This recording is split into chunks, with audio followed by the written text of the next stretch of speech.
कारी साहब, आप क्या समझते हैं कि पाकिस्तानी जो पॉलिटिशियंस हैं ये डिलीवर क्यों नहीं कर पाते? आपके ख्याल में किस चीज़ का फुकदान है? क्या तरबियत की कमी है या फिर पाकिस्तान के अंदर वसाइल की कमी है? देखें, मेरा ख्याल है वसाइल और तरबियत की अहमियत भी अपनी जगह पे है, लेकिन असल चीज़ विजन, नीयत और किरदार की है। आप हमारे हमसाए मुल्क में दिल्ली के वज़ीर आला केजरीवाल को देख लें। उसने पूरे दिल्ली में गरीब आवाम के लिए, जो 73% आवाम हैं, उनके लिए बिजली मुफ्त कर दी है। उसने पूरी रियासत में पीने का साफ़ पानी सबको मुहैया किया है। वाईफाई तक जो है वो फ्री कर दी है आवाम के लिए। ख़वातीन जो हैं वो पूरी रियासत में बसों में फ्री सफ़र कर सकती हैं। इस वक्त भारत में दिल्ली के तालीमी इदारे पहले नंबर पर आ गए हैं, हत्ता के सरकारी तालीमी इदारों ने प्राइवेट तालीमी इदारों को पीछे छोड़ दिया। फिर उसने आलमी मायार के हस्पताल कायम किए हैं। उसने पहला दुनिया का स्मोक टावर बना दिया है। उसने दिल्ली को नदियों का शहर बना दिया है।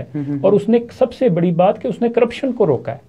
और इसकी वजह से वो दिल्ली के बजट को 30,000 करोड़ से 70,000 करोड़ पर ले गया है, करप्शन रोकने और ये भी अच्छी बात है, बल्कि हैरानकुन बात है कि उसने बजट का 25% तालीम के लिए मुख्तस किया है और 15% सेहत के लिए मुख्तस किया है। और हमारे यहाँ तो मेरे ख्याल में कि 2% भी जो है वो बजट जो है वो नहीं दिया जा रहा तालीम बिल्कुल ऐसे ही। और इससे अंदाजा करें कि हमारी नज़र में तालीम की अहमियत है क्या, हालांकि कौमें तालीम से और किरदार से तरक्की करती और उरूज पाती हैं। बिल्कुल सर, आपने दुरुस्त कहा। अच्छा सर, आपने ये केजरीवाल का जिक्र किया, तो पिछले दिनों उसकी गुफ्तगू का एक क्लिप बड़ा वायरल था, तो मैं चाहूँगा कि सामीन को जो है वो हम एक क्लिप दिखा सकें केजरीवाल साहब का। जी। कई बार आप पे आरोप लगे हैं कि आपका जो मॉडल है चुनाव जीतने का वो ये है कि फ्री बिजली, फ्री पानी। You are somebody who understands numbers. आप इंडियन रेवेन्यू सर्विस में रहे हैं, नंबर्स आपको पता है, टैक्स कलेक्शन कैसे होती है, टैक्स की रिक्वायरमेंट किन चीज़ों के लिए होती है। क्या ये फ्री के जो पॉपुलिस्ट बांटने की इलेक्शंस के दौरान जो ये एक आदत सी पॉलिटिकल पार्टीज में बन गई है, क्या ये लॉन्ग टर्म सस्टेनेबल है? क्या ये गुड पॉलिटिक्स है? बहुत अच्छी पॉलिटिक्स है, सबको करनी चाहिए।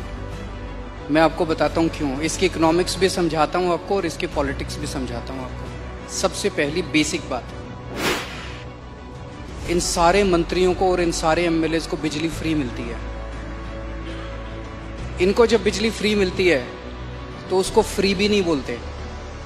और जब जनता को, इनको 4-4 हज़ार यूनिट बिजली फ्री मिलती है महीने की, और मैं जनता को 200 यूनिट फ्री बिजली देता हूं, तो इनको सबको तकलीफ होती है। क्यों?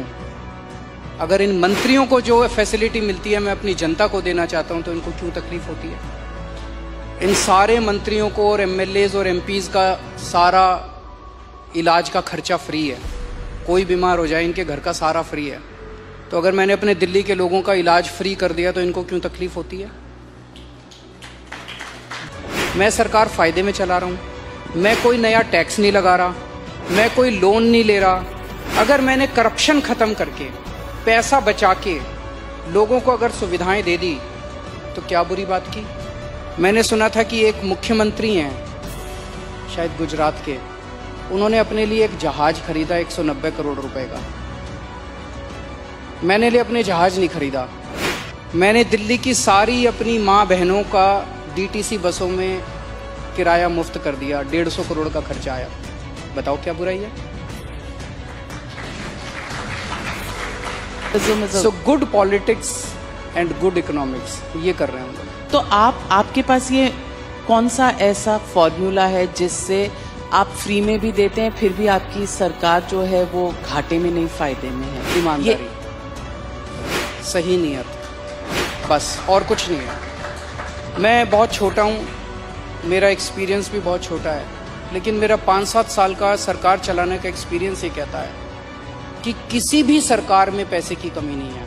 मैं ब्लैंकेट स्टेटमेंट दे रहा हूँ, किसी भी राज्य सरकार में और किसी भी केंद्र सरकार में पैसे की कमी नहीं है, नीयत की कमी है। जी जी, बिल्कुल दुरुस्त कहा जी इन्होंने। वो कहते हैं नीयत साफ मंजिल आसान। तो अगर नीयत साफ हो और किरदार हो और करप्शन आपका एजेंडा ना हो तो दिनों में तब्दीली आ सकती है।